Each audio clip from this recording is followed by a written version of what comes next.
Hi, everybody, and welcome to Mondays with Mike, joining you today from the Fox 26 Weather Center, where it's been pretty busy here over the last 3 days. We've gone through an outbreak of severe weather, the biggest tornado outbreak so far of the year across the United States, and it's been hitting right in the traditional area of Tornado Alley. So we're talking about North Texas, Oklahoma, Kansas, Iowa, Nebraska.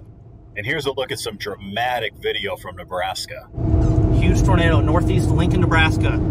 Time is 2:54. Oh my gosh, look at that stovepipe.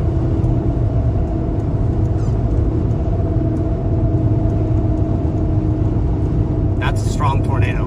Lots of debris in the air.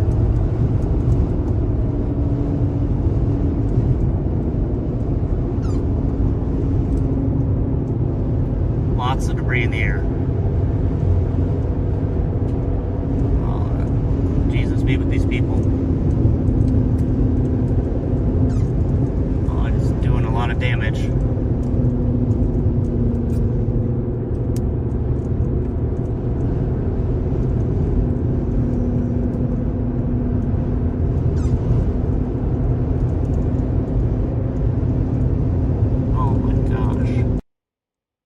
This video was also taken near Omaha, Nebraska.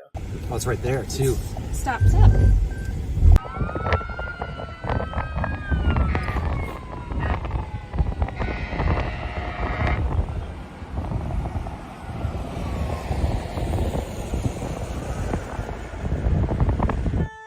And you can hear the tornado siren blaring for yet another one close to Omaha.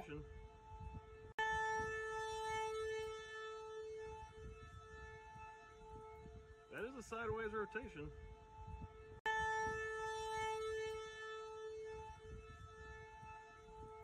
That is a sideways rotation.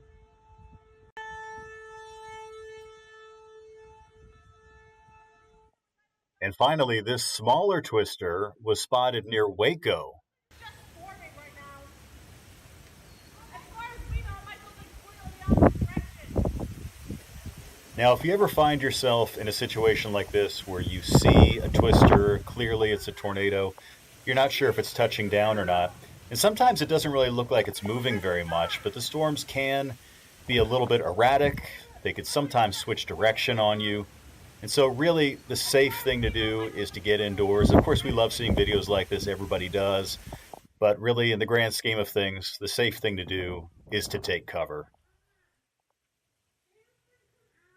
By the way, I just want to let you know that during days when there is active weather elsewhere across the country, not necessarily, something that's going to directly affect us, our live stream on our Fox Local app will very often be switched over to Fox Weather. Fox Weather is our 24-hour weather network, similar to some of the other ones that you've known about on cable TV for a long time, but it's great.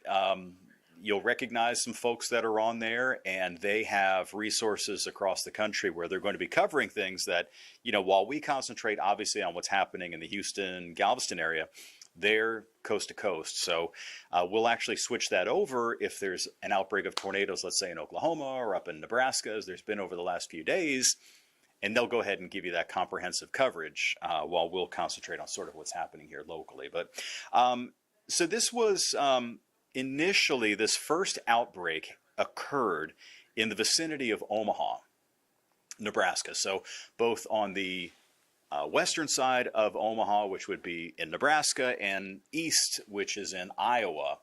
And there was a pretty significant outbreak. So nearly 100 tornado warnings were issued for that outbreak, which began in the area on Friday. That was the most active tornado day so far of 2024.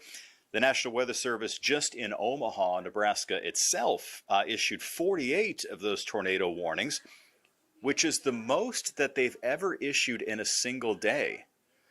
So that means two things. One of them is that tornado warnings are becoming, there are more advanced ways of detecting tornadoes with our dual polarization radar and with the algorithms that the radar has in the National Weather Service computer system for picking up on rotations. And that's going to be a key part of this story, by the way. Some injuries were reported from this outbreak of tornadoes up there in the area around Omaha, but no fatalities were reported, which of course, thank goodness, right? But it wasn't just sheer luck. It looks like the warnings that I just mentioned, the fact that they were issued probably earlier than they would have been in years past, a little bit more specifically than they would have been in years past, and by the way, the fact that NOAA's Storm Prediction Center gave the folks over there several days of a heads up. In other words, instead of just saying the day before or the day of, hey, a watch is in effect or something like that, we actually have a day 1 through 3 forecast from NOAA's Storm Prediction Center where they'll give specific areas of, a slight risk, a moderate risk, an enhanced risk, and things like that. That's that sort of scale of 1 to 5 that we share with you very often, which obviously is one of the things that we're watching overnight as well. But in addition to that, they now do day 4, 5, 6, 7, and 8. Now, it's rare that they're going to issue any sort of enhanced risk for severe weather for like day 7 and 8 because it's too far out. But very often, day 4 and day 5, which gives people a lot of heads up, will be highlighted as having an increased percentage risk for seeing severe weather. So the folks up there in Iowa and Nebraska had like days and days and days of advance notice, knowing that the severe weather is going to be there. So you got to figure schools and hospitals and even just, average, people in their homes were very tuned in that day to what was happening. And luckily also up there in that part of the country, they have storm cellars and things like that we don't have here. There were, though, reports of pretty serious damage. Let's see, the Lancaster County Sheriff's Office reported a large manufacturing facility collapsed, trapping 70 workers. You may recall a few years ago there was a similar incident that happened in Paducah, Kentucky, that hit a factory, and actually a lot of people were killed in that, sadly. But there were people who were treated for injuries. I think only 3 out of 70, sustained any sort of significant injuries. Although there were, more than a dozen people were treated at area hospitals. But, fortunately, everybody made it. Additional reports of a lot of destructive tornadoes. In fact, there was a tornado emergency that was declared. The only time that's ever happened in Houston, because it's a relatively new designation from the National Weather Service. We didn't have that 10, 20, 30 years ago, tornado emergency. Not to say that there weren't emergencies, but it wasn't issued.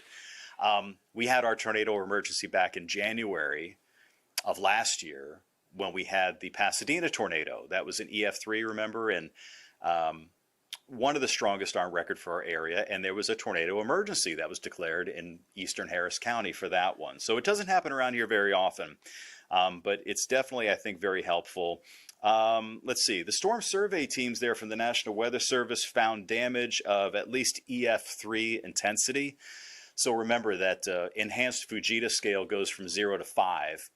5 would be basically buildings completely leveled, and the only thing left is their foundation. EF4s would be buildings destroyed. EF3 usually is buildings destroyed also. And then EF2 will cause damage to,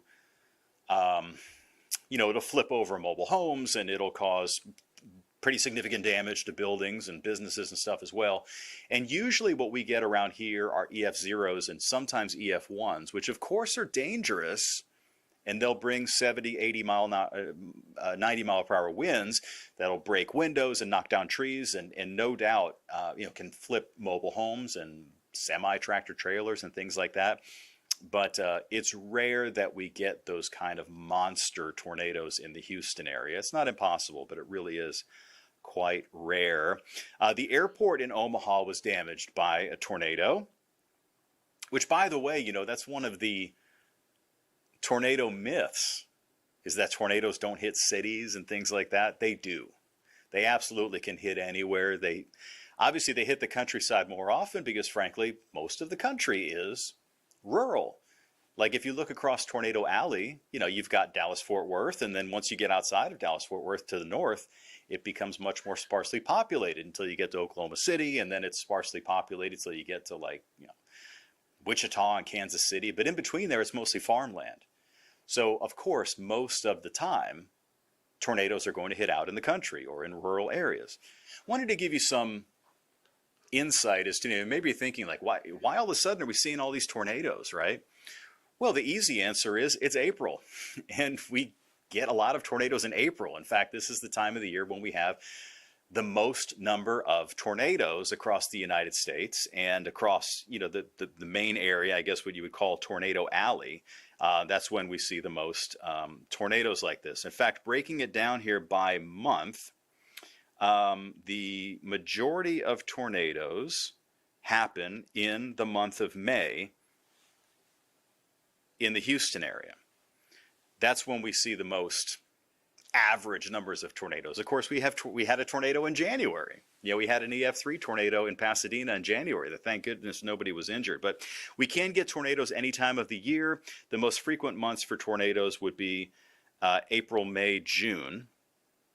And then the most infrequent time for tornadoes would be December and January. But infrequent doesn't mean never, right? So there also, by the way, has been a lot of talk about the switching, the gradual sort of migration of the highest number of tornadoes away from traditional Tornado Alley, which would be like Texas to South Dakota, and switching more over toward what is sometimes known as Dixie Alley or the Deep South, like Mississippi, Alabama, have seen some tremendous tornadoes, EF4 tornadoes, I think even EF5 there in Tuscaloosa. So that's become a little bit bigger of a concern, but in this case, it's been right there in the traditional parts of Tornado Alley. One thing that's interesting about tornadoes is that the United States of America it's not even close, by far the most tornadoes of any other country in the world. Now, of course, part of it is because we're huge. The USA is one of the biggest countries in the world. And so you would expect that we would have a lot of tornadoes. But even if you break it down by continent, like compared from the United States compared to Europe, we have something like maybe 3 times as many or 4 times as many tornadoes, and also much larger tornadoes spotted in the United States. So some data for you here. In an average year, the United States has roughly 1,000 to 1,200 tornadoes. And of course it varies. Some years we have 750 or 800, some years we have 1,500, but on average it's about 1,000 to 1,200. And keep in mind too that we're spotting more tornadoes now than we would have 30 or 50 or 70 years ago because the population is higher, we have radar technology now, and so it's just like hurricanes. We're going to see more or detect more tornadoes now, but over 1,000 tornadoes in an average year. In comparison, the next most active country is Canada. Canada actually has had some very destructive tornadoes, although their season is a little bit different. Their season tends to be in the summertime. So why is that? Well, in the wintertime, obviously they're extremely cold, and cold weather is not typically tornado weather. They get cold fronts that come down. Obviously it gets very cold in the northern part of the United States in the wintertime, but Canada just tends to have high pressure and so sinking air, very cold, clear skies, or high winds with large areas of low pressure is when they do get really windy, and those are not tornado type environments at all. What happens is that when you look at the distribution of tornadoes across the US, is that when you get to the winter time, especially February, Florida actually gets a lot of tornadoes because during that time of the year, our fronts will stall over there in Florida. The jet stream will be favorable for tornadoes in Florida or across parts of the Gulf Coast in February, but especially Florida. As we head into March and April, that area of tornadoes moves farther to the north as the jet stream becomes more active there. So across an area from Texas to Louisiana, Mississippi, Georgia, all of those spots more frequently will see tornadoes in March. And then heading into April, and then obviously here, once you head into late April, it basically encompasses just about all of Tornado Alley, heading up into the Midwest, Missouri and Iowa and Nebraska and those spots. By the summertime, heading into May and June, that jet stream goes farther north, and you could have tornadoes in Minnesota and in the Dakotas. And in the summertime, sometimes some very large tornadoes in Canada. A lot of places that are associated with really cold weather, like Edmonton or Winnipeg, or those spots can actually see tornadoes, although it isn't nearly as common as it is in the United States. They have about 80 to 100 approximately, let's say 100 or near 100, a little bit less than 100 average tornadoes in an average year in Canada, compared to the United States is 1,000 to 1,200. So it's really not that close. There are southern hemisphere tornadoes also. Argentina, one of the countries that sees tornadoes. They're not really all that common in Brazil. Southern hemisphere weather, by the way, is the meteorology down there is a bit different. Obviously, everything spins the other direction, right? But there also is a lot more ocean in the southern hemisphere, a lot less land. And so there's going to be less opportunity for tornadoes to take place. And so there just aren't as many. Australia does have definitely fewer than the United States, but a few dozen, in an average year. There also can be some occasional tornadoes in India and in China. The reason they're not as widespread or frequent in those spots is that, like, if you take India, for example, you have tall mountains in the north, the Himalaya mountain range. So you've got really, really tall mountains in the north. You have a tropical atmosphere in the south, and what you call like a monsoonal wet season, dry season oscillation. And so they don't get as many cold fronts per se, and the jet stream currents and low level currents are not usually conducive for tornadoes, although yes, it does happen. It's just not as common. And in the case of China, you have mountainous areas for the entire western portion of the country, which is, by the way, why that's sparsely populated. Most of the population of China lives in the eastern part of the country, closer to the ocean. But in the western part of the country, it's mountainous, and we don't typically have tornadoes in the mountains. But there have been tornadoes, of course, that have hit China. Although it's less frequent, there have been some large ones occasionally, but nothing like what we get in the United States of America. So, yeah, here in Texas, you're pretty much in the hot spot across the entire world for seeing not just tornadoes, but hail and damaging winds and all of that good stuff. As far as the tornadoes that we get around here compared to what they see up toward the north, Houston area tornadoes tend to be smaller, narrower, shorter lived. Some of that actually has to do with the influence of the Gulf of Mexico. A lot of times in order to get tornado development, you have a certain scenario that sets up where there is a dry layer. It's the same reason why, if you'll notice, when you see these tornadoes that hit North Texas or Oklahoma or these spots, people will be able to see them from far away, right? You see this huge wedge coming down. Well, the cloud base is higher. And in Houston, the base of the clouds tends to be lower. And we also generally have tornadoes that are what are called rain-wrapped, meaning difficult to see. They happen in the middle of a thunderstorm, and a lot of times you can't see them coming. You hear the wind. Sometimes you hear that freight train kind of noise, which I've never heard.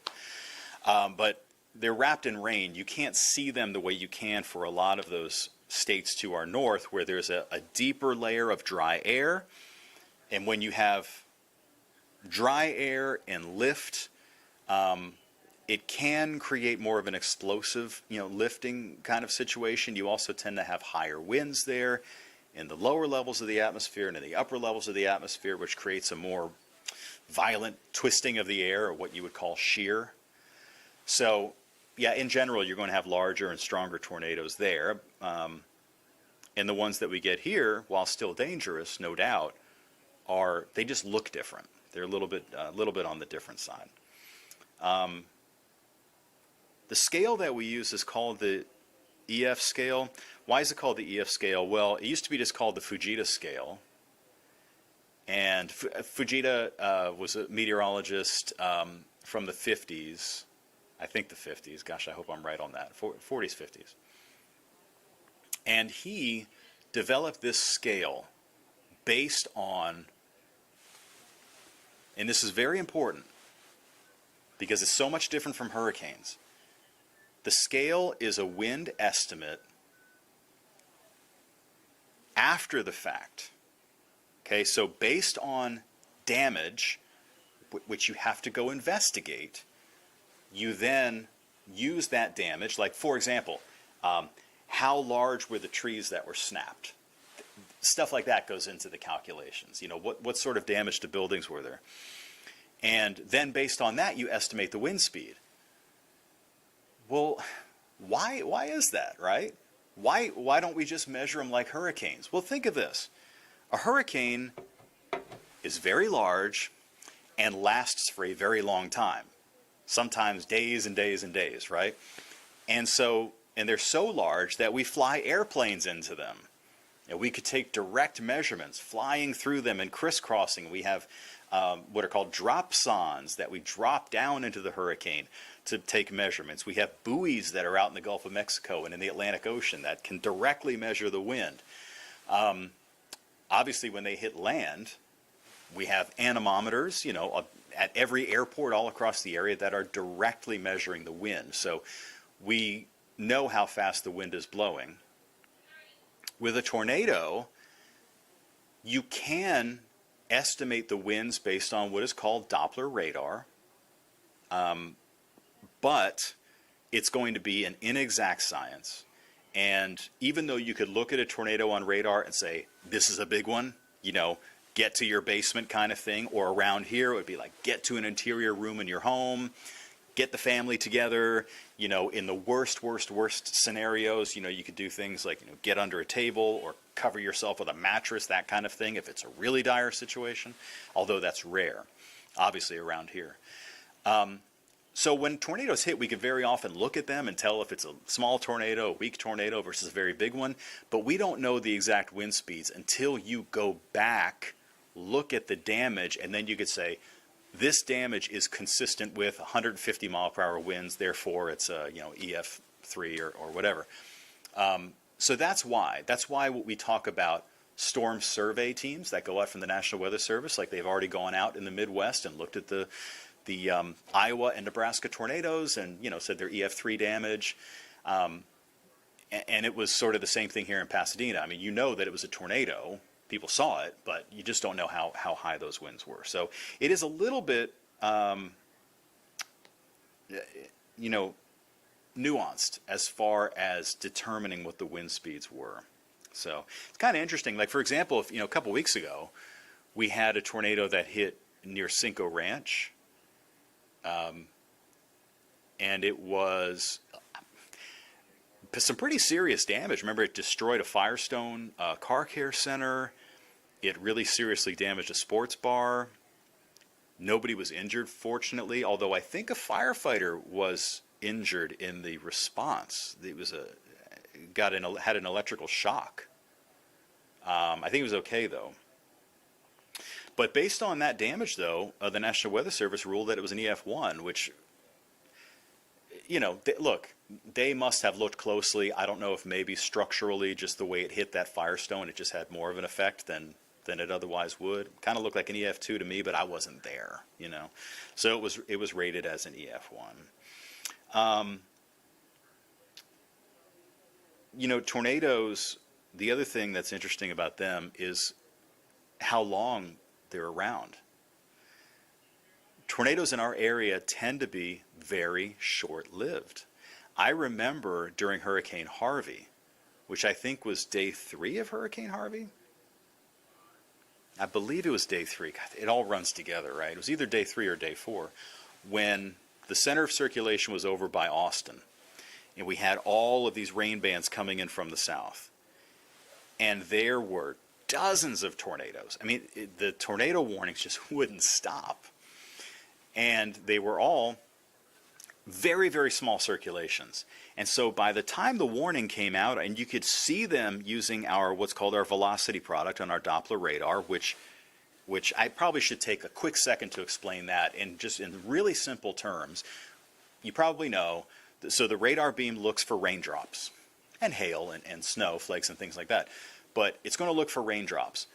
But based on and there's a way that it's measured that's very complicated. It has to do with the phase of, so you have this wave that goes like that, and when the wave returns to the radar, the computer can tell if which out of phase, like the peaks and the valleys of the wave, how it's shifted, and then based on that, they could tell if the rain particle was moving away or toward the radar and what its velocity was. So based on that capability that we've had since the late 1980s, we can detect tornadoes. So the problem is, though, that it takes time for the radar to do a sweep. It takes time. And by the time you get that data and issue a tornado warning, it may already have dissipated. And a lot of times with these really tiny tornadoes that happen around here, like by the time you get the warning out, it's already gone. Or if the warning is issued, the warning may be issued for 30 or 45 minutes, but the thing only lasts like a few minutes. So that's what happened with the storm that hit Katy there a couple of weeks ago. So the bottom line is, it's tornado season, guys. It's been active, more active than it's been over the last couple of years, at least across that traditional tornado alley area. And so we need to definitely be mindful of that we could potentially be in for more tornadoes as we head toward the month of May across the country, but here in Texas as well.